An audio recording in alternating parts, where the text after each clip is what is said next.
नमस्कार। नमस्कार। आज हम एक बहुत ही अहम नाटक पर बात करने वाले हैं। जी। 19वीं सदी के बंगाल का दीनबंधु मित्र का लिखा हुआ नील दर्पण। हाँ, बहुत प्रभावशाली नाटक। बिल्कुल। हमारे पास इससे जुड़े कुछ अच्छे स्रोत हैं, कुछ लेख हैं, नाटक के अंशों पर नोट्स हैं और कुछ ऐतिहासिक विश्लेषण भी। जी। तो कोशिश ये रहेगी कि इन स्रोतों को खंगालें और देखें कि इसमें क्या खास बातें निकल कर आती हैं। ठीक है। तो सबसे पहले चलिए उस माहौल की कल्पना करते हैं। 19वीं सदी का मध्य बंगाल। स्रोत बताते हैं कि हरे भरे खेत थे। हाँ। मानसून के बाद मिट्टी की वो सौंधी खुशबू, शांत बहती नदियाँ, मतलब देखने में तो सब बड़ा सुंदर लगता होगा। जी, ऊपर से तो यही लगता था, लेकिन जैसा स्रोतों में साफ है, इस खूबसूरती के नीचे एक बहुत अंधेरा, एक क्रूर सच था। हाँ, वो नील के खेत। बिल्कुल। वो खेत, वो सिर्फ खेत नहीं थे, वो किसानों के लिए दर्द, शोषण और एक तरह की लाचारी का प्रतीक बन गए थे। और ये किसान मतलब रैयत जिन्हें कहते थे, वो एक तरह के जाल में फंसे हुए थे, है ना? हाँ बिल्कुल, एक दुष्चक्र था। ब्रिटिश बागान मालिक, वो जो प्लांटर्स थे, उन पर जबरदस्त दबाव डालते थे। दबाव किस तरह का? मतलब फसल उगाने को लेकर? जी, किसानों को चाहिए था चावल उगाना या कोई और खाने की फसल अपने परिवार के लिए। जाहिर है। लेकिन उन्हें मजबूर किया जाता था कि सिर्फ नील उगाओ, और जो अनुबंध होते थे वो अक्सर धोखे से या डरा धमका कर करवाए जाते थे। अच्छा। तो नतीजा, जमीन से नीला सोना निकल रहा था। प्लांटर्स अमीर हो रहे थे और किसान और उनके बच्चे भूखे सो रहे थे। वो अनुबंध सच में, जैसा एक स्रोत कहता है, डर और जुल्म की स्याही से लिखे गए थे। तो आज हमारी इस बातचीत का मकसद यही है कि नील दर्पण ने इस अत्याचार को कैसे दिखाया। जी, कैसे बेपर्दा किया। हाँ, और इसका असर क्या हुआ, सिर्फ नाटक के तौर पर नहीं बल्कि समाज पर, राजनीति पर क्या असर पड़ा। चलिए इन स्रोतों के जरिए परत दर परत इसे समझते हैं। बिल्कुल। तो स्रोत बताते हैं कि कहानी की शुरुआत होती है किसानों की खामोश पीड़ा से। एक किसान है गोलोक चंद्र। जी, गोलोक चंद्र। एक स्रोत उनके मन के द्वंद को दिखाता है। वो बेचारे चाहते हैं चावल उगाना ताकि बच्चों का पेट भर सके, लेकिन हाँ, मजबूरी। बागान मालिकों के एजेंट आते हैं, गुमाश्ता, और वो क्या कहते हैं? हुक्म सुनाते हैं बिना किसी नरमी के, नील चाश, इंडिगो लगाना ही होगा, कोई बहाना नहीं। और ये सिर्फ हुक्म नहीं होता था, इसमें धमकी भी छिपी होती थी। बिल्कुल, न मानने का अंजाम भुगतने की धमकी। माहौल ही ऐसा था। तो उस वक्त का माहौल कैसा था? मतलब डर का माहौल। बहुत ज्यादा। स्रोतों में इसका जिक्र है कि डर और आशंका लगातार बनी रहती थी। गांव के लोग आपस में तो शायद बात करते होंगे, फुसफुसाते होंगे, हाँ, अपनी तकलीफें बताते होंगे, लेकिन मालिकों या एजेंटों के सामने बोलने की हिम्मत शायद ही किसी में थी। क्यों? इतना डर क्यों? एक स्रोत बताता है कि प्लांटर्स ने जासूस भी रखे हुए थे। अच्छा। जासूस। हाँ। ताकि अगर कोई विरोध करने की सोचे भी तो उसे शुरू में ही कुचल दिया जाए। बाप रे। फिर भी हवा में एक भारीपन था, एक बेचैनी थी, जैसे कुछ बड़ा होने वाला। और ये सिर्फ गोलोक की कहानी नहीं थी। नहीं, ये हजारों किसानों की कहानी थी। जी हाँ, उन सब की सामूहिक व्यथा थी जो रोज इस जुल्म को सह रहे थे, चुपचाप, मजबूरी में। लेकिन हर कोई हमेशा चुप नहीं रहता है ना, नाटक में भी ऐसा ही होता है। हाँ बिल्कुल। कहानी में मोड़ आता है जब गोलोक के बेटे नोबिन चंद्र और उनकी पत्नी सोयरिंद्री सामने आते हैं। हाँ, सोयरिंद्री। स्रोतों में उनके साहस का खास जिक्र है। जी, इन दोनों ने सिर झुकाने से इनकार कर दिया। नोबिन का तर्क बहुत सीधा था। क्या तर्क था उनका? नाटक के संवादों में है, जैसा आपके नोट्स में भी है, हम दूसरों के फायदे के लिए ये जहर क्यों उगाएं जबकि हमारे अपने बच्चे भूखे मर रहे हैं। बहुत शक्तिशाली सवाल है ये तो। ये सवाल ही असल में प्रतिरोध की पहली चिंगारी थी। लेकिन इस प्रतिरोध की कीमत चुकानी पड़ी होगी। हाँ, बहुत भारी कीमत। स्रोतों में जिक्र है कि बागान मालिकों ने बदला लेने में कोई कसर नहीं छोड़ी, क्रूरता की हदें पार कर दी। जैसे क्या किया उन्होंने? जिन्होंने आवाज उठाई उन्हें बेरहमी से पीटा गया, सरेआम बेइज्जत किया गया, झूठे मुकदमे लगा दिए गए। ओह। और वो लठैत होते थे। लठैत मतलब गुंडे? हाँ, प्लांटर्स के पाले हुए भाड़े के गुंडे। वो गांव में घुसकर आतंक मचाते थे। क्या करते थे वो? किसानों के कच्चे घर जला देना, उनकी थोड़ी बहुत जो भी संपत्ति थी लूट लेना, और सबसे बुरा क्या? औरतों के साथ बदसलूकी, उनका अपमान। ये एक तरह से हिम्मत तोड़ने का तरीका था। जरा सोचिए उन गांव वालों पर क्या बीतती होगी, हर रात एक खौफ में गुजरती होगी। बिल्कुल। एक स्रोत में नाटक के माहौल का वर्णन है कि वो हर पल इसी डर में जीते थे कि पता नहीं कब लठई दरवाजा तोड़कर अंदर आ जाएं। क्या हम कल सुबह देख भी पाएंगे, ये सवाल मन में आता होगा। हाँ, लगातार नाटक में यहीं पर तनाव बहुत बढ़ जाता है। दर्शक भी उस डर को, उस लाचारी को महसूस करने लगते हैं। कहानी में एक और बहुत दुखद मोड़ आता है, रश्मोनी का।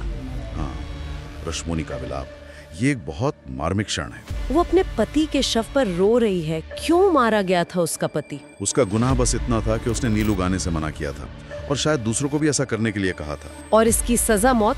जी, और रात के सन्नाटे में रश्मोनी की वो चीखें, वो सिर्फ उसका दुख नहीं, वो पूरे समुदाय पर जो अत्याचार हो रहा था उसकी आवाज बन जाती है। ये सीन तो रोंगटे खड़े कर देता होगा, दर्शकों को अन्याय की भयावहता का सीधा एहसास कराता होगा। बिल्कुल, और यही नाटक एक बड़ा सवाल खड़ा करता है। क्या सवाल? कि क्या कोई इस जुल्म के खिलाफ उठेगा?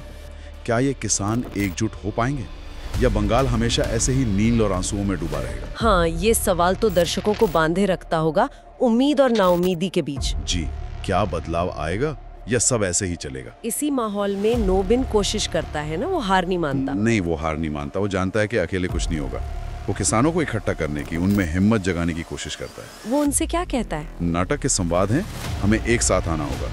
अगर चुप रहे तो एक एक करके मार दिए जाएंगे, अगर मिलकर आवाज उठाएंगे तो शायद हमारी आवाज सुनी जाए, कम से कम इतिहास में दर्ज तो होगी। वो लोगों में एक उम्मीद जगाने की कोशिश कर रहा है। जी, संघर्ष की भावना। लेकिन तभी क्या होता है? तभी दरवाजे पर जोर की दस्तक होती है। कौन? बागान मालिक अपने लठैतों के पूरे दल के साथ। ठीक उसी वक्त जब नोबिन लोगों को जगा रहा है। हाँ, ठीक उसी पल। ये नाटक का एक बहुत ही तनावपूर्ण क्षण है। एक तरफ उम्मीद की आवाज और दूसरी तरफ दरवाजे पर खड़ा खतरा। बिल्कुल, उम्मीद और खतरा आमने सामने। दर्शकों की सांसें रुक जाती होंगी। तो फिर क्या होता है नोबिन और उसके परिवार का? क्या उनकी हिम्मत काम आती है? दुर्भाग्य से नहीं। नाटक का अंत दुखद है। उन्हें झूठे आरोपों में फंसा दिया जाता है। कैसे आरोप? शायद चोरी का या दंगा भड़काने का। और उन्हें अदालत में घसीटा जाता है। अदालत? वहाँ न्याय नहीं मिलता। नाटक यही दिखाता है कि उस समय की न्याय व्यवस्था कितनी खोखली और पक्षपाती थी। अदालत का सीन बहुत दमदार है। कैसा है वो सीन? अदालत में ब्रिटिश मैजिस्ट्रेट बैठा है, एकदम ठंडा, असंवेदनशील। वो किसानों की बात सुनता ही नहीं। वो प्लांटर्स के साथ मिला हुआ है। हाँ, उनके प्रभाव में है। एक लेख में इस पर जोर दिया गया है कि कैसे मजिस्ट्रेट की वो बेरहम हंसी शायद किसानों की लाचारी पर वो पूरे सिस्टम के अन्याय का प्रतीक बन जाती है। मतलब न्याय की कोई उम्मीद ही नहीं। वही दम तोड़ देती है। नोबिन और उसके साथियों को सजा हो जाती है। और गांव वाले? उनकी उम्मीदों का क्या होता है? वो भी टूट जाते हैं। ऐसा लगता है कि इस ताकतवर मशीनरी के सामने आम आदमी कुछ भी नहीं। हार का, अंधेरे का एहसास और गहरा हो जाता है। लेकिन नाटक का असर तो यहीं खत्म नहीं होता होगा। नहीं, बिल्कुल नहीं। और यही खास बात है। ठीक इसी निराशा के पल में नील दर्पण की असली ताकत सामने आती है। भले ही पात्र हार जाते हैं, कहानी दुखद है, लेकिन नाटक खुद एक आईना बन जाता है। हाँ, एक ऐसा आईना जो सिर्फ उस अदालत का नहीं बल्कि पूरे सिस्टम का न्याय दिखाता है। ये आईना सिर्फ बंगाल के गांवों का सच नहीं दिखाता। नहीं, ये पूरी दुनिया को नील की खेती से जुड़ी गुलामी, शोषण और उसकी भयावहता का असली कड़वा सच दिखाता है। पात्रों की हार के बावजूद नाटक सच्चाई को सामने लाने में कामयाब होता है। ये दिखाता है कि सच की आवाज को दबाया नहीं जा सकता। बिल्कुल। और फिर ये कहानी नाटक के मंच से निकलकर असल दुनिया में आती है। स्रोतों में जिक्र है कि जब इसका मंचन हुआ, खासकर कलकत्ता में। हाँ, और जब रेवरेंड जेम्स लॉन्ग ने इसका अंग्रेजी अनुवाद छापा। हाँ, जिसके लिए उन्हें सजा भी हुई थी। जी, तो इसने सचमुच एक भूचाल ला दिया। कलकत्ता का पढ़ा लिखा तबका, बंगाली भजे लोग, बुद्धिजीवी, समाज सुधारक सब हिल गए। उन्हें पहली बार पता चला कि गांव में क्या हो रहा है। एक तरह से हाँ, उन गरीब अनपढ़ किसानों की चीखें, उनकी पीड़ा पहली बार इतने असरदार तरीके से समाज के प्रभावशाली लोगों तक पहुंची। शहरी लोगों को गांव की सच्चाई का पता चला। जी, और इसका असर सिर्फ भावनात्मक नहीं था, इसका बहुत गहरा राजनीतिक असर हुआ। कैसे? इसने सीधे सीधे ब्रिटिश सरकार की नीतियों पर, उनके प्रशासन पर, उनकी न्याय व्यवस्था पर गंभीर सवाल खड़े कर दिए। उनकी नैतिक जमीन हिल गई। तो मतलब नील दर्पण सिर्फ एक नाटक नहीं था? नहीं, बिल्कुल नहीं। ये एक हथियार बन गया, सामाजिक राजनीतिक हथियार। दर्द का आईना। दर्द का आईना और बंगाल के किसानों और आम लोगों में एक नई चेतना जगाने की शुरुआत। तो नाटक के पात्रों का अंत भले ही दुखद हो, नाटक का प्रभाव बहुत बड़ा और स्थायी रहा। जी हाँ, बहुत व्यापक। इसने नील विद्रोह जो बाद में हुआ उसकी जमीन तैयार करने में बहुत बड़ी भूमिका निभाई। स्रोतों से एक और बात निकलती है कि नाटक का असर सिर्फ मंचन या छपने तक नहीं रहा। सही बात है। इसने एक बहस छेड़ दी, एक चर्चा शुरू की, जिसने आगे चलकर बदलावों को जन्म दिया। भले ही अंत निराशाजनक लगे, पर सच्चाई सामने आ गई।